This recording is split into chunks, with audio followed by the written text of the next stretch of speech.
This is an introduction to an audiobook that I'm going to post up on YouTube over the next few weeks and months in short 10 to 15 minute segments.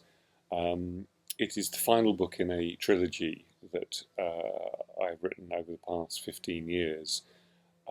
Each book is standalone. The first, Betrayal in Naples, published by Penguin, and the second, Saving Caravaggio, published by Penguin. Um, this novel is called Low Romantic. It is set in southern Italy, where the high romantics spent a lot of time. Um, I wanted to call it A Man in Love, which was the most would have been the perfect title, um, but unfortunately, Carl Ove Knausgaard took that one. Um, what is different about this audiobook? I can't imagine any audiobook has been produced like this. It is through composed, which is to say that rather like an opera, it has a score running underneath it for the whole of its duration. That score is written and performed by a very old friend of mine, George Young, um, uh, who's playing under his recording name Doofus. Um, George is, by some margin, one of the great guitarists of the world, and it's been a real delight working with him. Other things you need to know. I had a vision for this book when I was writing it. Uh, I'd read once that Debussy, the Impressionist composer of the late 19th, early 20th century, wanted to write music without feet, music that was somehow airborne, that wasn't rooted to the ground, that was dreamlike. Um, and Werner Herzog, the German filmmaker, once said that once he has an idea for a film, he waits until he dreams about it, and then he makes the dream version. And I think, in a sense, there is something about how I've executed this novel that there is something as though it is all happening in a dream. Um, it is it is not very. It's about 70,000 words, which means it's probably regarded as a short novel.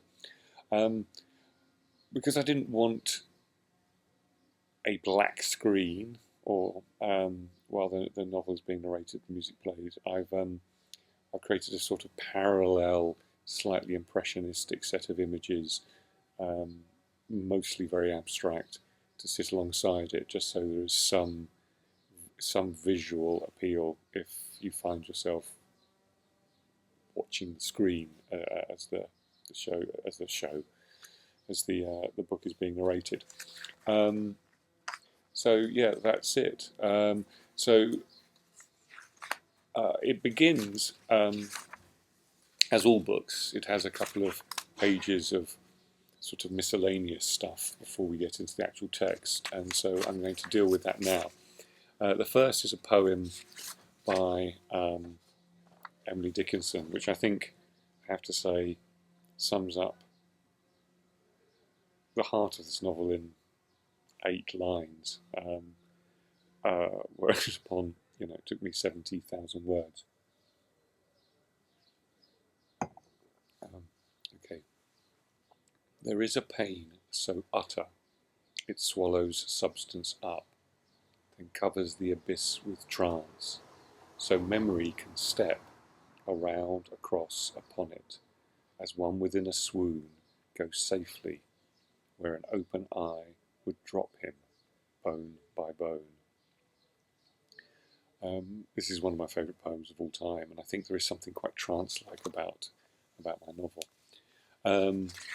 The second page, before we get into the actual book, one of the reasons I'm not going to read it directly to the camera like this is A, obviously I want it through compose, and B, I would make so many mistakes it would take me the rest of my life to record this, as will probably be made clear when I read these.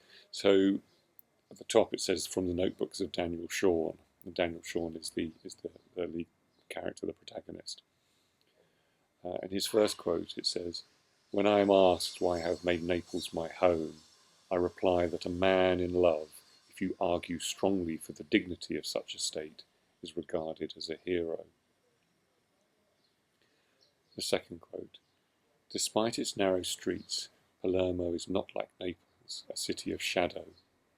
Wherever you glance, there are rivulets of gold, pools of light.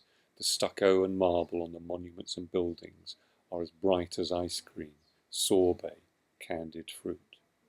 If the city had an architect, it is the brash, unforgiving sun.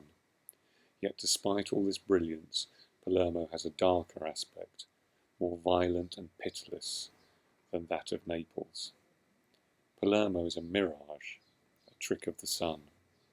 You can walk into the blinding light and not walk out the other side.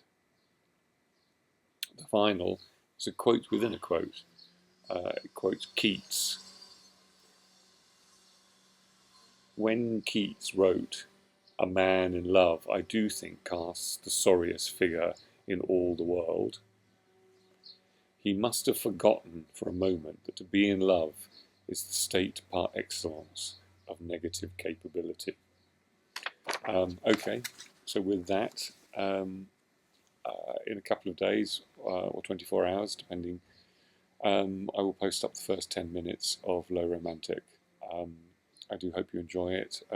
Please do comment and open everything up for discussion. I'll be happy to discuss all aspects. But my hope is that this is an audiobook. It does something new, different, and creates a medium that is sort of richer and more dimensionalized than the traditional audiobook. Thank you.